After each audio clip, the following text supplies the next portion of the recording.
Hey everybody, how you doing? This is Dan Blanchard with the Travel in Time with Dan show, where we mix travel with history, with leadership, and of course with me, Dan Blanchard. Today I am Princeton, New Jersey.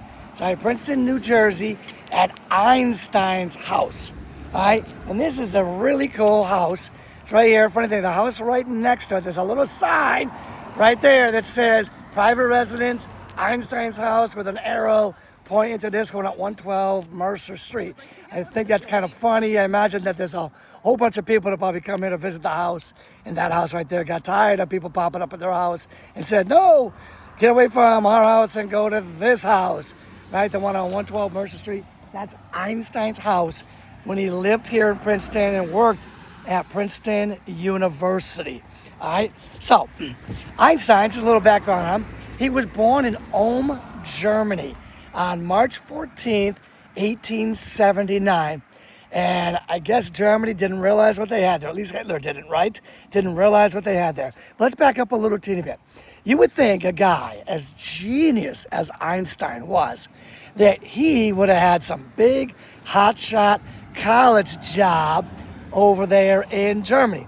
Well, that wasn't exactly the case, right? Believe it or not, he worked in the Swiss patent office is where he worked, right? And you would think maybe that was below him.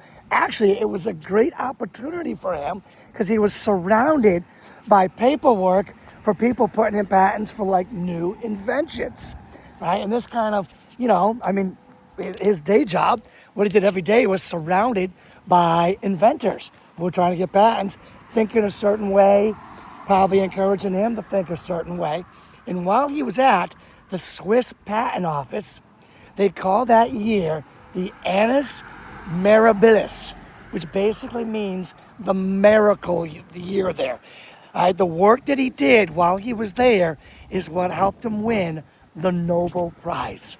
Yes, he got a Nobel Prize. I think he wrote 4 papers there. And he got a Nobel Prize when he was working at the Swiss Patent Office. Not some big prestigious college, but a Swiss Patent Office. Now, the crazy thing is, during his lifetime, there's going to be the rise of fascism and eventually the nuclear age. But during the rise of fascism, you're going to have the rise of the Nazi Party. And the Nazi Party believed that all the Jewish science was garbage, that it was no good. They were just those worthless Jews. And anything that came from the worthless Jews, according to the Nazis, were worthless, including their science. All right? So he wasn't going to be able to go too far in Germany under Hitler's regime. Now, when he was in America, I believe giving a lecture, he found out that the Nazis had seized his property, ransacked his house, destroyed, I think, his house, seized his property, burned all his books. And at that point, he realizes that he is not going to be able to go back to Germany. So he decides he's now, he doesn't have a choice, actually. He's a refugee. He's going to kind of go around Europe for a little bit. And he's going to eventually land in the United States at Princeton, right here. He's going to land at Princeton. And he's going to have, be living in this house, right? Remember, don't go to that one. It's got the sign. Put the sign there that says private residence, Einstein house, that way. All right, so there it is. All right, and he's going to be a refugee. And what's going to happen is because he's a refugee, right? Because he's a refugee, he's going to be empathetic to society's down and out people.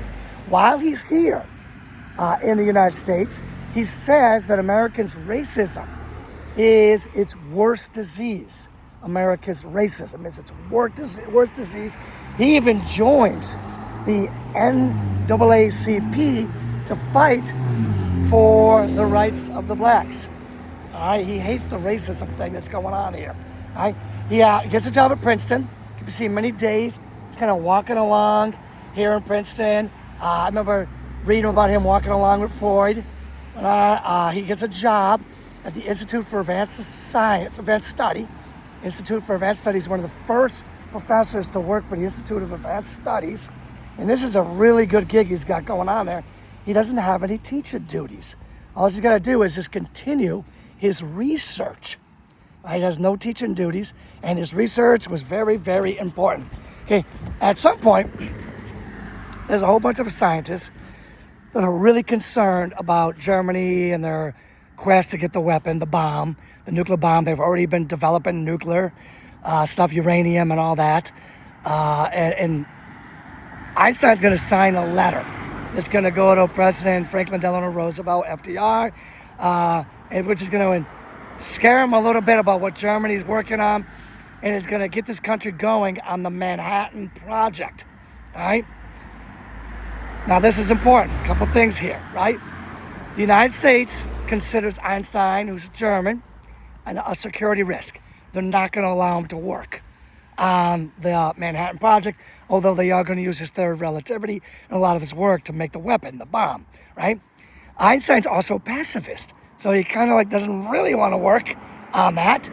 And when it's all said and done, and the nuclear bomb is dropped on Japan, not once, but twice, and then Einstein realizes that Germany was way farther away from developing the bomb than he thought, he says, I would have never signed that letter. I would have never encouraged FDR to develop a nuclear bomb for the United States. It was a huge mistake. And he works the rest of his life as a nuclear disarmament advocate. And of course, civil rights. He's there for the rest of his life working on civil rights and as a nuclear disarmament advocate, right? And until his death in 1955, he's also a vocal critic of the Cold War arms race. He doesn't like that. And he always picked individual rights over the states' rights, okay? So, what were some of his big things? I think it would be amiss not to mention, obviously, the theory of relativity, right? Obviously, his work on time is not the same everywhere, right? How space and time are connected, right? How gravity bends space itself, and how massive objects influence the movement of other objects. I mean, we can give credence to Einstein's work and many of the modern things that we have today, like the GPS navigation. A lot of that comes from Einstein's work. Obviously, nuclear energy, right? Solar power, electronics, space exploration, and the list goes on and on and on and on. Modern physics of all sorts, right? And think about this. Here's the big formula, right? We all know that Einstein's famous for E equals mc squared. But if we ever really thought about what does that mean? E is the energy, right? Energy equals what?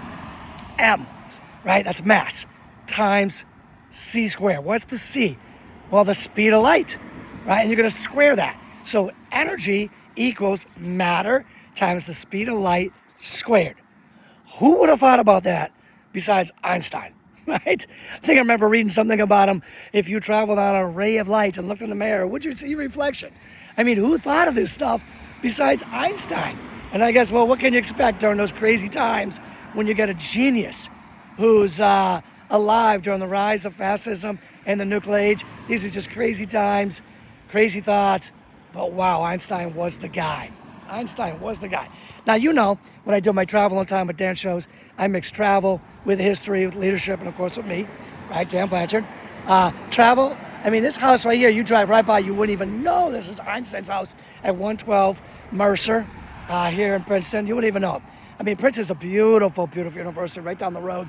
Definitely stop at Princeton University. Definitely stop at Einstein's house and come and enjoy the rest of what Princeton has to offer you. I've given you some history here of Einstein, the Princeton a little bit, Einstein and, the nuclear age, the fascism, the Nazis, all that stuff. So what is the leadership here? Well, the leadership is this. Great leaders question what everyone else just accepts. Einstein questioned it all. Are you questioning it all? Hey, everybody. Thank you for spending time with me today on the Travel on Time with Dan show, where we mix travel with history and leadership. We'll be back real soon for another great episode, and you take care now.